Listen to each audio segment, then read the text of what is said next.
Hello. I'm sure by now you've heard something about the core strategy in some way or other.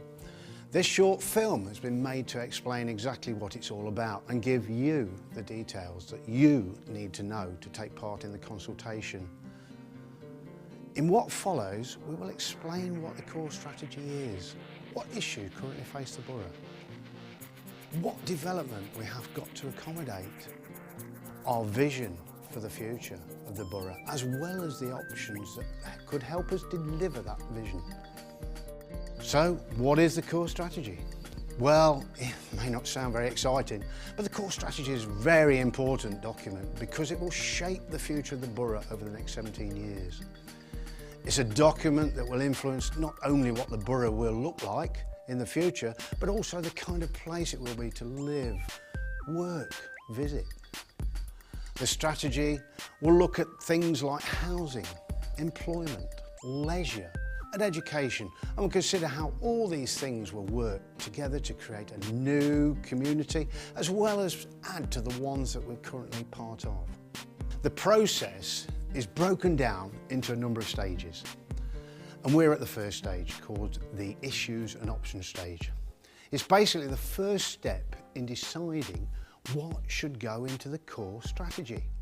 And it's your first opportunity to tell us what you think should go into it. What we have done is put together an issues and options document, and we want your views on what the document says. There's lots of reasons to be proud of Nuneaton Bedworth as a place to live, work or visit, but there is need to tackle the issues that the borough faces. While some areas of Nuneaton Bedworth are quite wealthy, other areas have high levels of deprivation. Many people are struggling to get on the housing ladder. There's a lot of people without jobs, and those that are in work, average wage levels are lower than other parts of Warwickshire. You will be aware of the traffic jams in the borough, especially in the town centres during the rush hour. And even though the town seems busy, they're still competing with larger cities such as Leicester and Birmingham. The core strategy needs to look at ways to address these issues and any others that are important to you. Between now and 2026, we have got to accommodate a certain amount of development within Nuneaton Bedworth. We do not decide the amount. It's set for us in a document called the Regional Spatial Strategy, or RSS for short. In that document, it says that by 2026, Nuneaton Bedworth must accommodate 10,800 homes. Now that sounds a lot, but it actually works out at 540 a year. And if you consider over the last 10 years, we've built on average 500, that's only an additional 40. Since 2006, about 3,000 new homes have been built or given planning permission. So we've only got to find a further 8,000. In addition to this, we've got to accommodate between 27 and 29 gypsy and traveller pitches. Employment land the size of Coldwell Road and Attleborough Fields industrial estates. Retail space, an area the size of 2 rope walks. An office accommodation the size of 6 epic centres. The scale of the growth we have got to accommodate is shown by the yellow box on this map. Basically, we've got to find land the size of this box somewhere within the borough. In addition to this, we may need to accommodate development from Coventry. Again, because the RSS says we have to.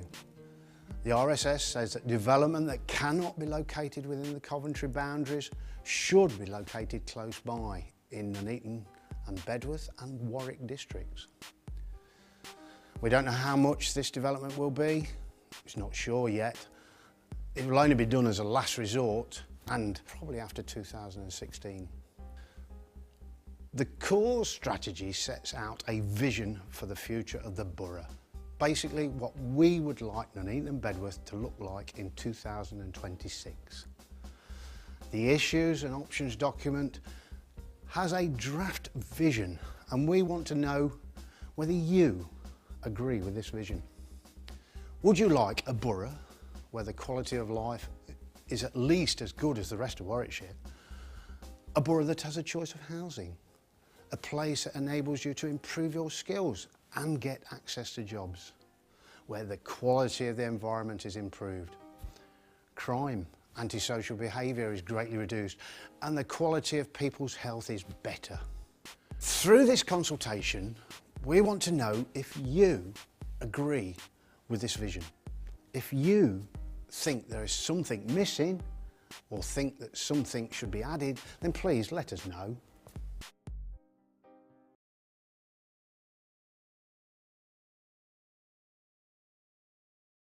We've put together a number of options to address the issues, accommodate the growth and deliver the vision for the future of the borough. There are 8 options altogether, 5 to deal with the growth associated with Nuneaton and Bedworth and 3 to deal with the growth associated with Coventry. If we move on to option 1, one of the biggest concerns noted in the consultation so far is the possible use of Greenbelt land. Option 1 is structured in such a way that development on Greenbelt would only be considered as a last resort, and it does this by using a traffic light system. Under this option, development that can't fit into the area coloured grey on this map, which shows where the majority of existing housing and employment is currently situated, would first go to the areas coloured green, before going to the areas coloured orange, before going to the areas coloured red. The different colours represent the different land use designation that currently exist in the borough. A green is areas of countryside, orange is areas of restraint, and red is Greenbelt land. As with all the options, there are pros and cons. The first advantage is obvious, in that Greenbelt land would be used only as a strict necessity. Also in its favour is the fact it would be relatively easy to plan and deliver the necessary infrastructure, things like shops, doctors and schools. It would also mean that many older employment sites would be modernised, and it would help to tackle deprivation in the existing built-up areas and in the area of Bedworth North and West. The cons of this option include the potential for traffic build-up on the surrounding roads and less investment goes into offsetting it, as well as the impact on air quality with the additional traffic would bring.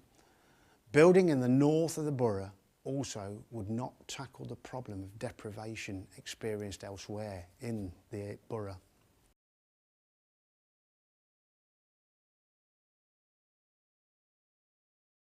Option 2 is to go for a north-south corridor, which basically follows the line of the A444 through the borough. Not all of the area hatched in red would be development though. The area hatched in red only shows the area of search, the area within which we will look for sites. Under this option, jobs would be directed to locations where they are needed, and because it would involve building on greenfield sites, higher levels of affordable housing could be provided. Because of the proposed railway station at Bermuda, there would also be good access to public transport. On the downside though, there would be a need to invest in the road networks as extra pressure would be put on the roads around Nuneaton and Bedworth town centres, and especially at junctions 2 and 3 of the M6. It would also involve building on some green belt.